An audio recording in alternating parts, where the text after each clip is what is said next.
If when the stock market collapsed, he was going to say, see, I told you so. Yellen is a disgrace for creating this bubble. I'm working on the real economy, not this fake stock market economy. And then after we spoke, he got inaugurated and he started saying, hey, look, the stock market's going up because of Trump. And then he keeps touting the fact that the stock market is going up because of him. Consumer confidence is up as him. So now he's kind of owning this bubble. Now, that doesn't change the fact, though, that all Trump likes to do is make himself look good. So he can easily disassociate himself if the stock market does collapse. He can then go right back to, well, that's because the stock market's not the economy. Look at all these other things that I'm doing. So I think that he was correct in his assessment, just like most of us are correct in our assessment that we are in a bubble. We've been in a bubble. It was created by central banks through low interest rates, through zero interest rates, negative interest rates, QE, central banks buying bonds, central banks buying equities, government subsidies, bailouts, the whole thing. I mean, they inflated the stock market and the real estate market, and that's what they intended to do, to create a wealth effect.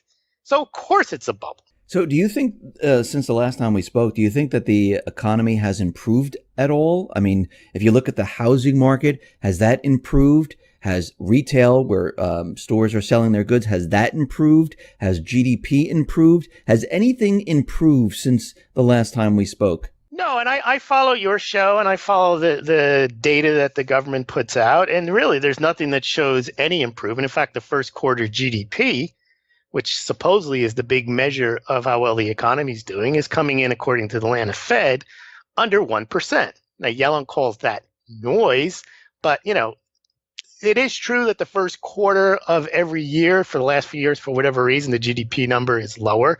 But there's nothing to indicate that the economy is accelerating other than the fact that the Fed say it is, so they can continue to say they're going to raise interest rates 3 or 4 times this year, just like they said they were going to do last year, and they only ended up raising them once. So, I mean, you talked about the Fed raising the interest rates, and they have raised them in December of 2016. They just raised them again in 2017. And like you said, they're going to be raising them again throughout this year. Are they raising, I mean, why are they raising the rates right now? Because we just discussed that it is a weak economy. Does it make sense to raise the rates into a weak economy? Not according to the way they think. It would make sense to the two of us to raise rates in order to provide an interest rate so people can save and you can get the economy on sound footing. Artificially low rates are a problem, but that's not what they're saying. They're basically trying to justify what they did by saying, look, QE worked, low interest rates worked for a while. Japan and in Europe aren't out of the woods yet. They still have this QE going on. They still have negative rates. But look at us. We're the prudent Fed. We can raise rates. They were talking about unwinding their balance sheet.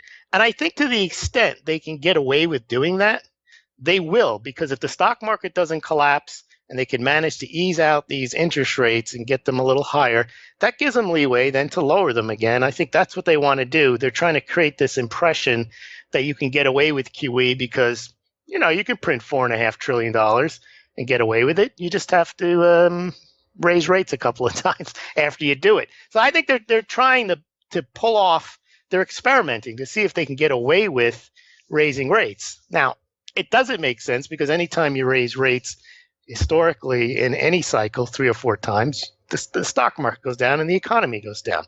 But I guess they can also figure, look, they can blame it on something else at some point because economies are not supposed to grow in a normal cycle 8-9 years in a row. And they didn't really grow 8-9 years in a row the last 8 years. The growth was tepid. The growth was very low single digits. And it was basically equal to the amount of nominal dollars that they pumped into the system. And it's probably even lower. So they really didn't get any growth through what they did. They just probably staved off a bigger collapse. But, they're just pushing that collapse further down the road. You said something very interesting about they were raising the rates so they can lower them again. And if we go back in time before 2008 and go to the year 2006, they raised the rates like 25 basis points, like 3 or 4 times in 2006. In 2007, they did the same thing. And then, of course, what happened was the housing market started to heat up and Raised them too fast, too quickly. That was what they claimed that Greenspan had. right. So then they started to lower them at that time, but of course it was too late. It feels like they're on the same exact path because if you hear the Fed out there, well, it's a done deal. We're going to be raising rates another 3 times. And they didn't waste any time raising it once in December and once in, when they do it, January? January, right. Yeah. So, I mean, it was a month apart. They didn't even waste any time. So the next Fed meeting's coming up. I mean, what's your odds on them continually raising this, just like they did in 2006? And what do you see happening when they start doing this? I don't think they'll do the 3 or 4. I think they'll do one more, and it probably won't be this next time. They'll try to see what they can get away with. Maybe they'll try to get away with it at the next meeting as well. I also think there's politics involved. They were very hesitant to kind of slow the bubble down when Obama was in, and now it's obvious once Trump got elected, they didn't do it in November. Once he got elected, they basically did one in December and one right soon thereafter. So I think that they have some cover, and they also know that there's no downside to raising rates, at least from them personally, because for the most part, they're not going to get reappointed.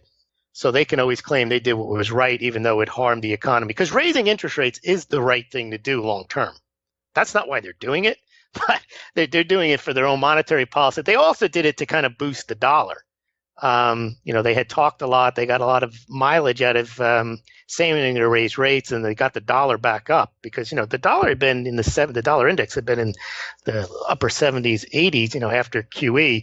And it wasn't until they started saying, but, QE's over and we're going to start raising rates that the dollar index went back up. Now, if they do raise rates a few times, they risk pushing the dollar too high. And that's going to annoy the Trump administration, who's trying now to get exports higher, and if the dollar is too high, that blows that whole opportunity. And then if you have a very high dollar and they put in place that import duty, you're going to see inflation here because things are going to be they're not going to be able to get the goods into the country at a fair price. So I don't know what the Fed is thinking. They claim they don't think politically, and maybe now they're thinking maybe we can be independent, and if we cause damage, so what? What's the president going to do? Because there are cases in the past where under Arthur Burns, I think with Nixon kind of browbeat Arthur Burns, the Fed chairman back in the 70s, into keeping monetary policy relatively accommodative so he can get reelected. But then he appointed him basically for that purpose. And Arthur Burns thought, hey, I'm my own banker. He found out he really wasn't. But I think right now, Yellen is her own banker. She's going to do what she thinks is the right thing to do, even though she's a wrong thinking type of person. But she probably will want to go ahead and raise rates to go out and say, look, I came in and we had finished QE. I promised to raise rates and I did it.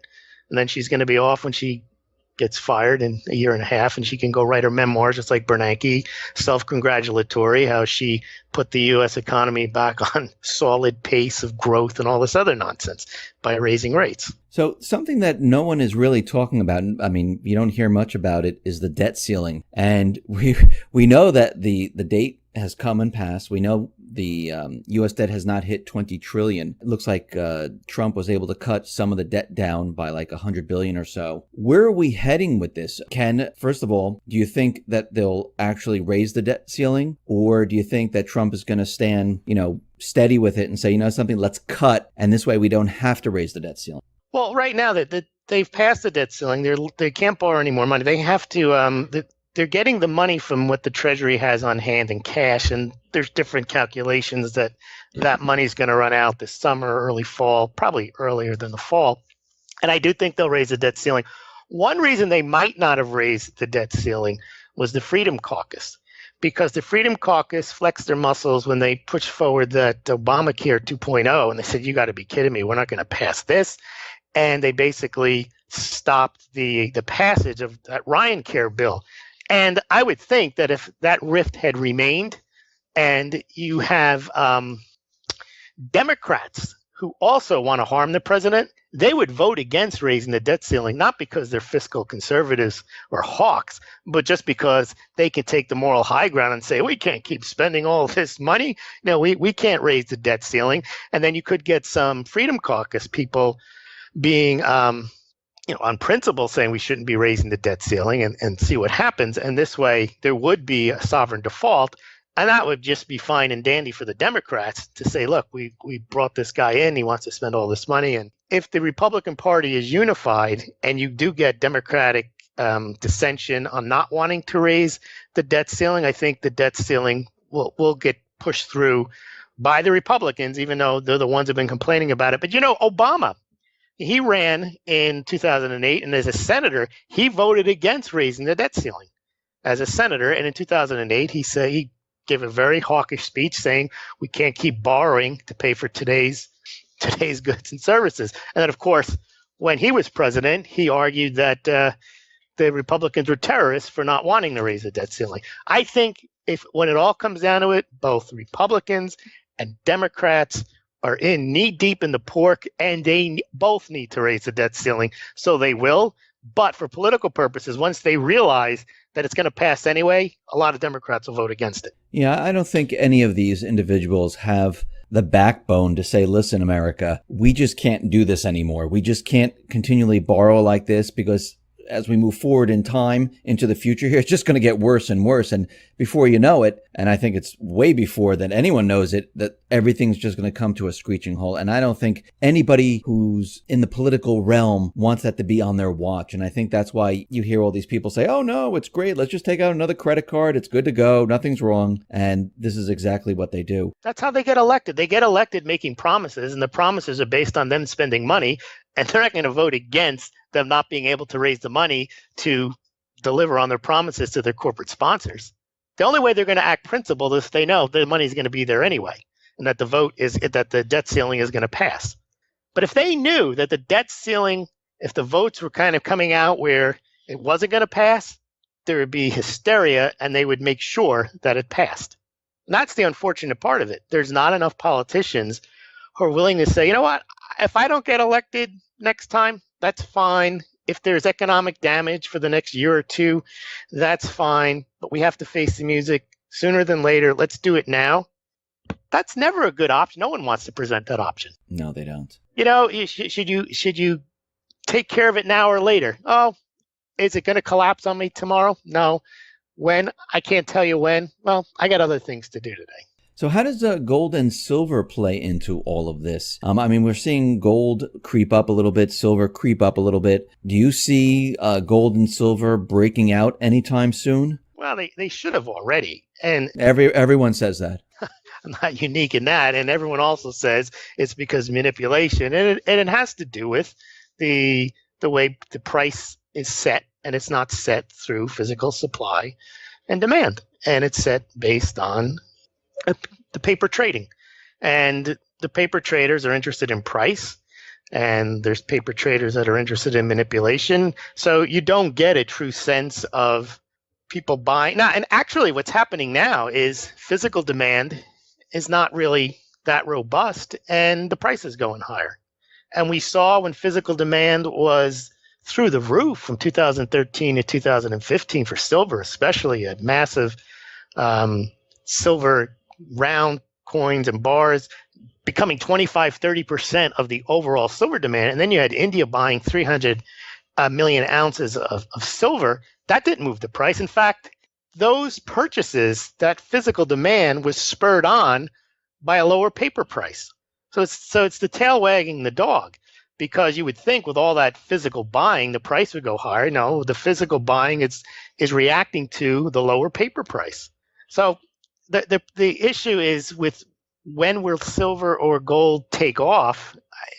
Will take off when the traders think that it's a good deal on paper to make those profits, or if there's actual silver shortage, and I mean where industry has to pay a price, that a real market price, in order to get the silver that they need to meet their industrial demands. The reason you can manipulate gold so easily is, for the most part, most traders don't want or even need the gold for any purpose. They want the exposure to the price because that's how their portfolio is measured, not by ounces, but by fiat dollar price. So that's how they've managed to keep physical gold demand at a minimum by having all these, the futures contracts, by having ETFs where people have no actual physical use or need for the gold other than to make jewelry.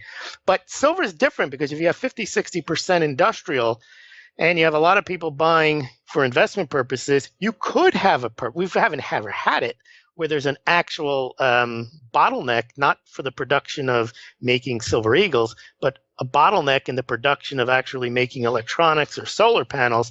If you have that case, then the COMEX would react to the silver shortage because they'd see that in the market, industry is paying more to actually get the delivery. So I think that's so it'd be more likely to happen in silver because there's an actual larger percentage use where people need silver and they rely on it. I mean, you cannot run a solar panel on a futures contract or an ETF share. You actually have to have the silver.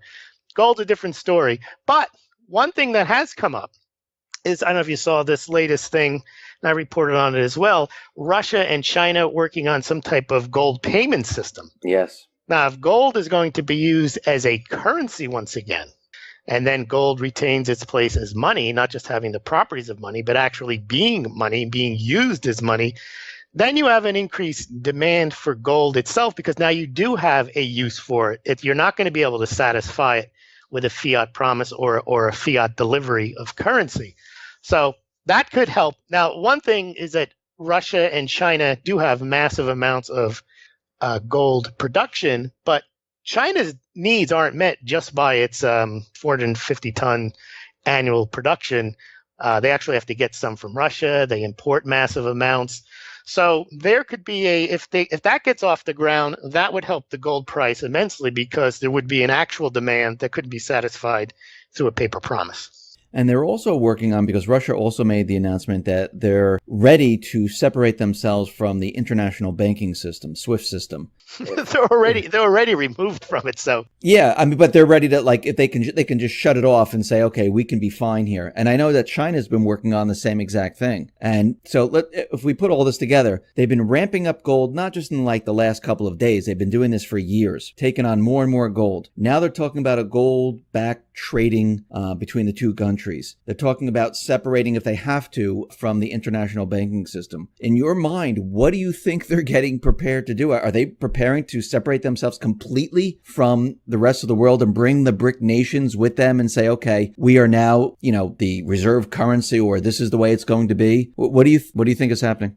Russia is basically cut off from the rest of the world. So what they do out of their own self-interest, and they need to have alternatives to the SWIFT platform, the dollar platform, because they have sanctions. Same with Iran.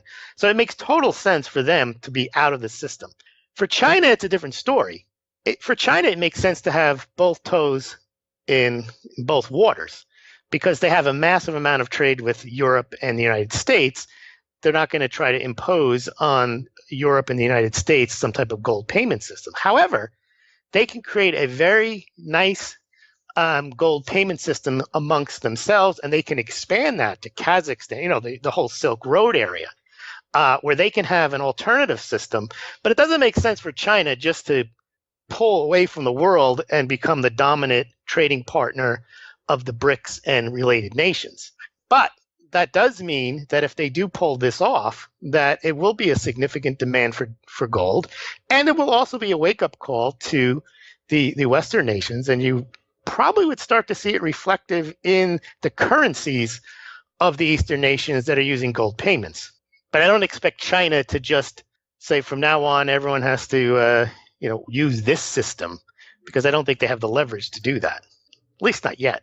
They also mentioned something about adding gold into the SDRs, because we know that China was included in the SDRs, and I was looking at something where China would like to have gold included in the SDRs. But I think the SDR, though, is, first of all, it wasn't intended to be gold-backed. In fact, the SDR, when it was created in 1969, was kind of a precursor to Nixon closing the gold window. They intended the SDR to be a substitute payment for a substitute for gold, not for not to have it backed by gold, because they were trying to move away from the gold standard, and they knew that if there was a dollar shortage, they thought they can get added liquidity through the SDR. I think using the SDR in any form, whether it's a gold backed or the way it is right now, isn't going to fly, because you'd have to get IMF cooperation.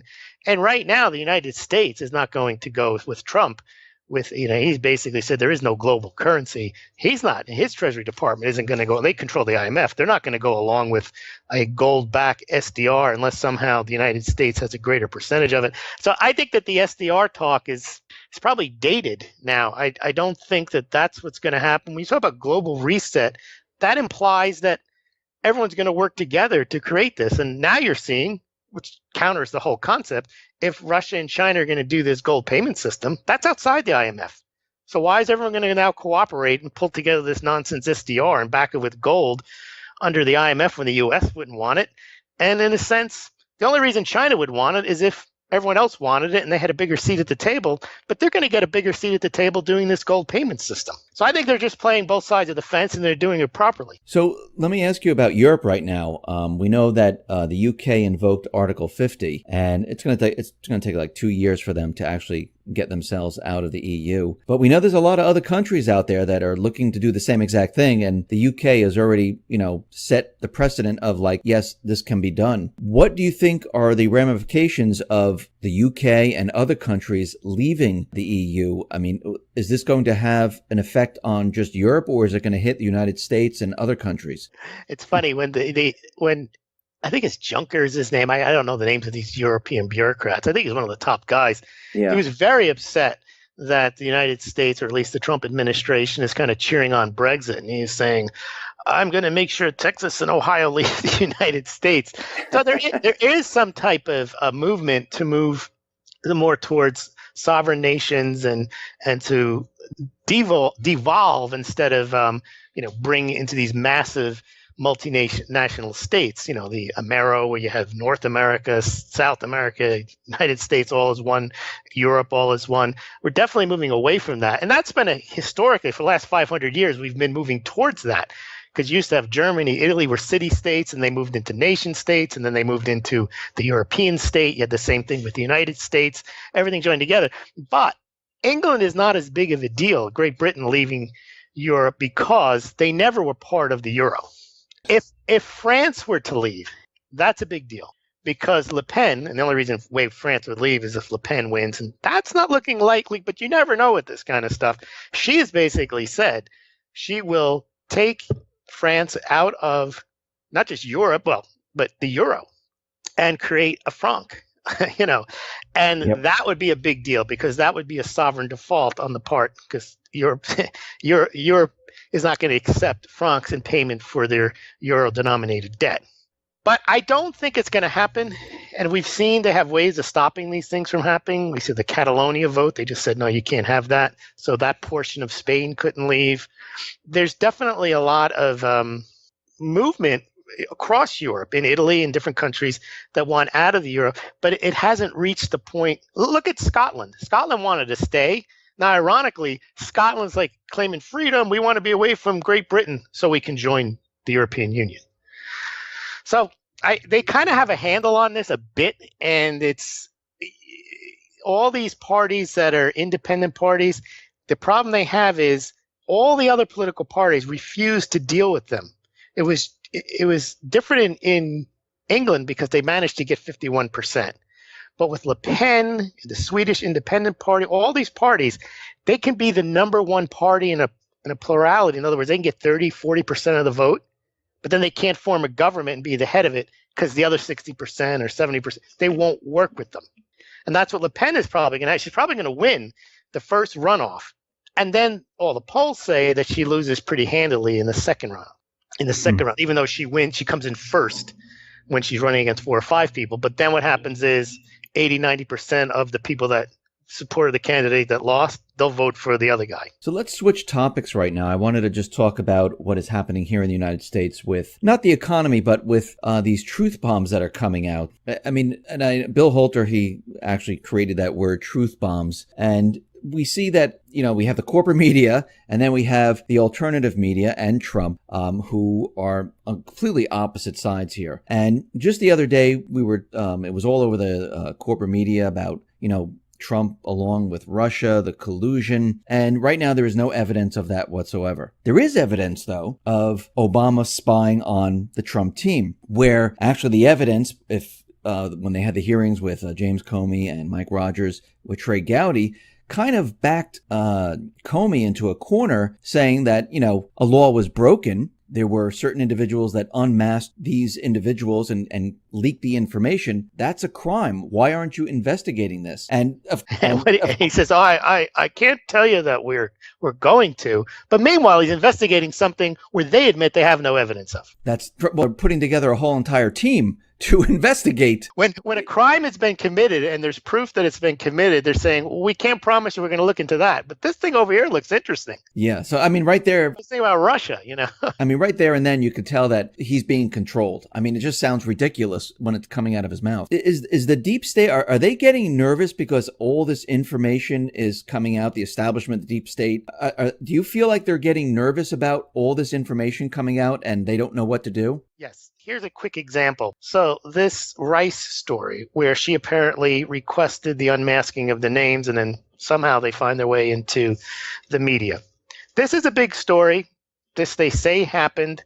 If it did happen, it might be illegal. But the dissemination of the people's names is definitely a problem. And like you say, they don't want to investigate any of this. But the mainstream media still has a lot of power, surprisingly, because they're not covering that story. In fact, when they do cover it, I think the New York Times says that the Rice story, it's basically a Trump ploy to detract from the Russian investigation. So they definitely, the Washington Post, the mainstream media, New York Times, they clearly are in on this. Now, a lot of people say, well, Trump is in on it too. He has to be, he is an insider to the extent that he is wealthy. He knows all these people. But I don't think it's a bluff that they're all out to get him, because they, through all of their actions and their reporting, they do want to take him down. It's obvious that the coverage of Trump has been all negative. They're more than willing to spend. I think the diversion on Russia is they're bringing up Russia to divert what they did to come up with the Russia story, which was all the surveillance. And they're trying to create it the other way around. And they're trying to say that it's outrageous that if you think about it, it's outrageous that Trump would think that Obama administration would spy on him. At the same time, they're saying, but we know he was involved with the Russians. Well, how would you know that unless you were spying on him? It doesn't make any sense. But and the problem with the mainstream media is they are the measure of all things, because the alternative media, even if it has greater viewers, a larger audience, they still react to these stories. And the narrative is definitely controlled still by the the New York Times, the Washington Post, this Russian narrative. They've managed to inject it into the congressional hearings. It's what they cover, and what they don't cover is news. And the alternative media has not yet become the news source that can just mock the mainstream media. They're still reacting to the mainstream media as if it's more relevant and more powerful. And by doing that, they're making it more powerful. They're making it punch above its weight. Because, as you mentioned, the story is basically Trump and Russia, not, on speculation, not what's the actual potential crimes that have been committed in the collection of the intelligence data. And what's very interesting about all of this is that, the corporate media, they're talking about like, no, this can't be true. This has to be fake. While in the meantime, Nunes and Trump, they have the documentation. They actually have the information. But the corporate media, if they were unbiased and they were out there as investigative reporters, they would investigate this and to see. Yeah. Why does he think this? Instead, what every story says, and there's no, even when they finally report on Susan Rice, they made sure they put in to the story that there's no evidence that Trump was wiretapped. It's just like they do with gold. They're going to write a story on gold. They have to tell you it doesn't pay dividends. Yes. They always have to. They have to get in like their talking point. no matter what. Gold can go up to $4,000 an ounce, and they'll still tell you it doesn't pay dividends. Well, I don't care about the dividends. The price just went up. And gold's not supposed to pay dividends. That's a separate conversation. But the point is, what the mainstream media does is they're constantly pushing their narrative, and through that incessant repetition, they manage to get people to pay attention. Even though a lot of us mock them, they're still controlling the narrative. Yeah, well, they have, it's not, I don't know if that's because they have the audience, but they have the ability to get the information out there compared to the alternative media where you have to come to YouTube. They have control of the television media. They have control of the paper media. They have control of, everything that you see. I mean, you can walk down the street and you can see a news broadcast, which is citing something from the New York Times. When you walk down the street, you're not going to see alternative media on YouTube on a television. You're not going to see that. And this is why people. Even you're riding in the car, when you hear like the blurb news, that's all mainstream media stuff. That's not like anything insightful. That's the narrative coming out. That's what you hear.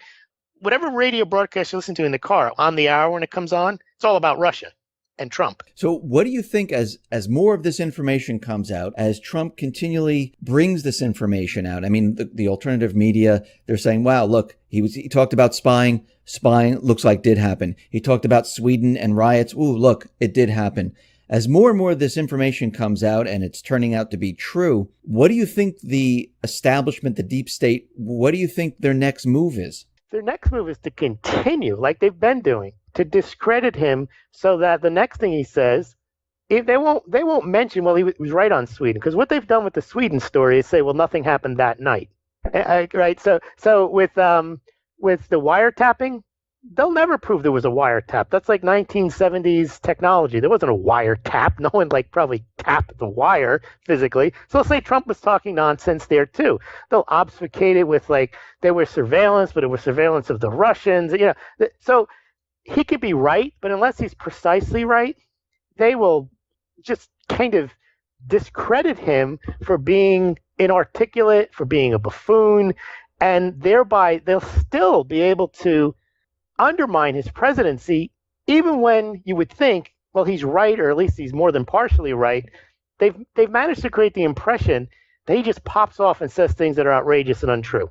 That's the problem, because even the Susan Rice thing doesn't prove that they tapped Trump Tower. That's how they're going to argue it. That's how they're going to. Well, there has to be an investigation. There has to be, they're doing an investigation into the collusion of Trump with Russia, even though there's no evidence whatsoever. They're actually creating a whole division to go and research this and investigate this. But the reason for that is because it's so important if they've hacked our democracy. That's what they use. And you get so many people repeating that line. How dare Russia try to hack our democracy? And that's almost like a patriotic thing. It's the attempt to get, the Cold War going again, that this is the most outrageous thing that's ever been done, when this has gone on since the Cold War. Yeah, all countries try to interfere with other countries. The United States does it into other countries. The United States has done worse in South America with replacing, the Banana Republic dictators and so on. All countries try to influence elections. But now they're trying to say it was so nefarious this time that Russia, because Hillary lost. That's the main reason that they're making a big deal out of it. And in fact, Hillary was a big fan of Russia. In fact, the Clinton Foundation and they sold a good percentage of the uranium to Russia. Podesta has Russian ties. It's unbelievable what they're trying to convince people. Remember Obama saying to the Russian president, tell Vladimir I'll have more flexibility to give away more missiles, when I get reelected. He was colluding with Russia. It's unbelievable now that somehow that Trump won because he colluded with Russia. And then they try to say, this is very important, the FBI has admitted, they admitted in the last congressional meeting, the reason they know that Russia hacked the DNC was on the basis of a third-party company that was hired by the DNC to run their servers. And the FBI never looked at them, because the Democratic Party wouldn't let them. So here you have the FBI saying that the reason they know Russia hacked the DNC, and then they used a cutout to get it to WikiLeaks, was because a third-party private company told them that. And then we also know Podesta's emails, his password was something like password, maybe with $2 signs. And I don't know why that was Russia. And you also know that the CIA has created malware that can make it look like the Russians did it. So there's no evidence, absolute smoking gun evidence, that Russia even did this. But yet they're insisting that it happened and that it's an affront to our democracy. And yet, like you say, where they have evidence of things happening, there have been leaks. There have been leaks of classified information to the press. And then Comey says, well, I don't know if I can tell you, we'd look into that. Yeah, that's true. And what's also very interesting about the elections is that Hillary, I mean, she won, I'm holding up my hands with air quotes, the popular vote. So if they were actually hacking in, they actually gave her the win of the popular votes, because the Electoral College are individuals that get together and they vote at a later time. The other thing is, the other one that which is quite amazing, Dave, is when they say illegals voting. That's another ridiculous thing that Trump says. I know for a fact that it's very easy for illegals to vote. All they have to do is show up on election day and say, I'm not registered. Then what they do is they sign an affidavit and says, here's where I live, and they sign it. Okay, big deal. They show ID and they sign. You can get ID in many different ways. All right, they vote. After the election, well, it's too late. They then go and maybe they do an audit and they find out that that guy doesn't live there, return to sender. Well, it's too late. So signing an affidavit is all that's between an illegal immigrant, not an illegal immigrant, a illegal voter. It doesn't even have to be an immigrant. Someone could run around to 10 different places and vote 10 different times and show an ID and say that they sign an affidavit. Well, they don't do the audit on the spot. They do the audit after the fact. So the fact that Trump said that illegals could vote, they make that sound like that's ridiculous. That can't happen. Of course it can happen. Just like anything else he says can happen, and they act as if like he said that there's no gravity. Like he's out of his mind to even think that. That's what Obama says. Well, what does that even mean? It means that they vote illegally, and they get away with it. So for my last question here, Louis, where do you think we're headed this year? What do you think is going to happen with the economy, with Trump and everything? What's your take on what's going to happen? I think there's just going to be more turmoil with Trump. It seems like Trump may get the upper hand on all this Russian stuff. And then I don't know. It's very difficult to tell how it's going to play out, because I think Trump is a wild card in that he does keep the media off base by tweeting stuff. And I just don't know what he's going to come up with next. Now, as to the economy, it's all going to depend on whether they get the tax cuts through, whether he puts the border tax in place, because those can have a separate conversation. They have a big impact on what happens to the economy. But as the economy is right now, it's not going anywhere. And if the Fed raises rates, then it's for sure not going anywhere. But if you get tax cuts, you get who knows the impact of the health care bill. So it's really hard to say until we have clarity on that. And then external things like the French election, if that were to turn out to be a Le Pen win, then you do have a much bigger situation, because then you would have a sovereign default probably in France, or at least the threat of a sovereign default, and that would create trouble. But remember, they thought Brexit was going to be a big deal. It was a big deal for about a week, and that was about it. And then the UK is doing fine, and so far Europe is doing just as poorly as it was with or without them.